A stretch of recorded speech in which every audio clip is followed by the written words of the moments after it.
We just read in the Gospel of Matthew, chapter 18, or chapter 1, 18 through 25. We just read about Joseph and his response when he discovered what is happening to his beloved, his ancient world version of a fiance, this one whom he had fallen in love with, and this one whom he wanted to have be a co-creator of his family.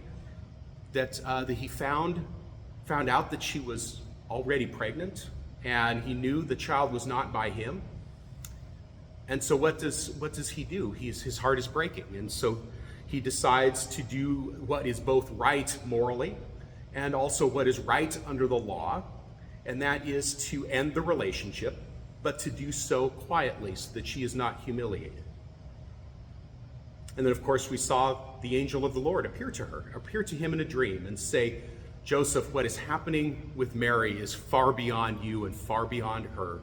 This is worldwide salvation we're talking about. Don't be afraid to be a part of this story. My paraphrase. We also read a moment ago about an angel coming and delivering this news to Mary herself.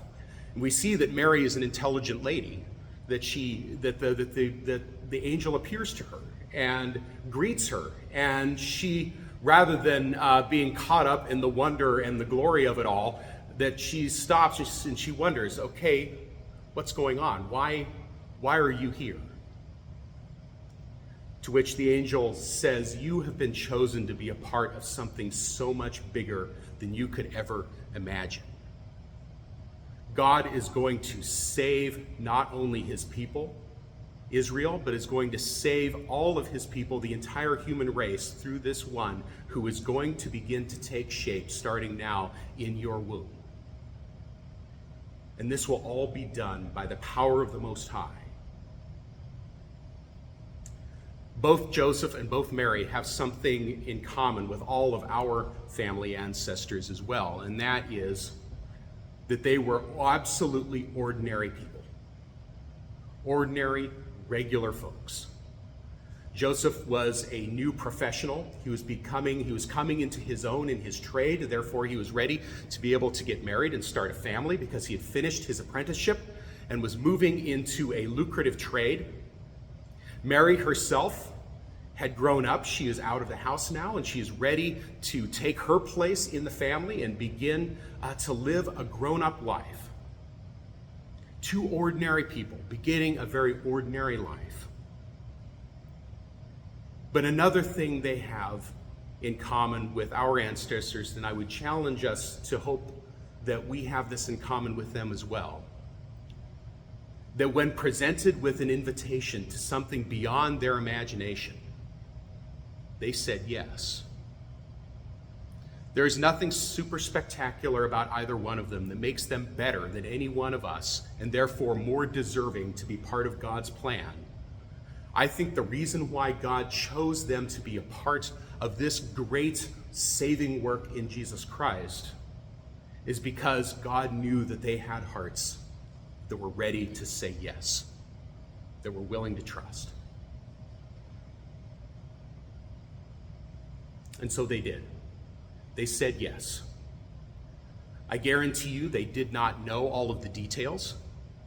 They knew some of what was going to happen because they had the promises that they had grown up with. They knew about the messianic promise. And as we'll see, some of what happens does not surprise them, but other things did. They didn't know all of what was going to happen, but they said yes anyway.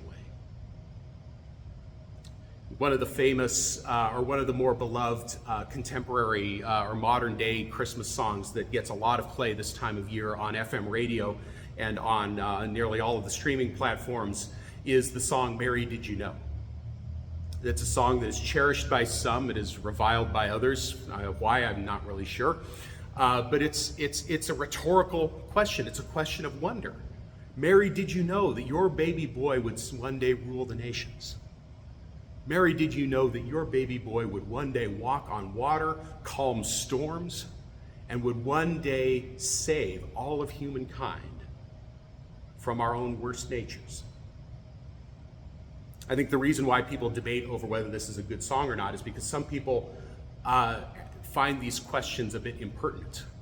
They say, well, of course Mary knew. Yes, she knew. After all, she sang the Magnificat when she went and visited Elizabeth about the mighty being brought low and the lowly being brought up, that she knew. And of course, we see that as these things unfold in the gospel story of the nativity, that Mary ponders these things, treasures them, and ponders them in her heart. That means she's thinking about them. And she's remembering these things. So I would say yes, in some ways she did know that her baby boy would grow up to do amazing things because she had the promise of God. In the same way, I would say she also had no idea what was going to happen. I'm pretty sure she had no idea that dying on a cross was part of Jesus' plan, or part of God's plan through her baby boy. And yet, not knowing all of the details, but knowing enough to trust, she said yes. Likewise, Joseph, in his dream, he knows that his beloved is with child. He knows this child does not belong to him.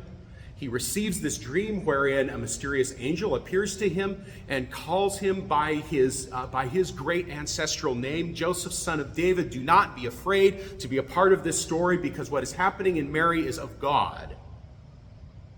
He doesn't have all the details. In fact, the angel's speech to Joseph is much shorter than the angel's speech to Mary. I guarantee you, at some level, he had no idea what was going on. But on another level, he did. And so again, without all of the details, he said yes. And friends, that's what faith is. Certainty is having all of the details. Faith is having some of the details and being willing to say yes because of what those details tell us. Mary and Joseph were ordinary people, just like you and me. They were ordinary people, just like our parents, our great-grandparents, and our great-great-great-grandparents. And even when we think of our ancestors who played monumental roles or played roles in monumental historic events, they did so not by being great themselves, but by saying yes when they were called upon. They said yes when their nation needed them. They said yes when the free world was threatened. They said yes when their neighbors were starving. They said yes to the invitation of God. And so now we have the ball in our hands, so to speak. We too have an opportunity to say yes. We don't know the details. We don't know what lies before us in the days to come, but we do have God's promises. And we do know that God is one who keeps those promises. And so this season, whether it be for the first time period, or whether it be the first time this year, or the first time this week, or the first time of many first times throughout our lives, may we say yes.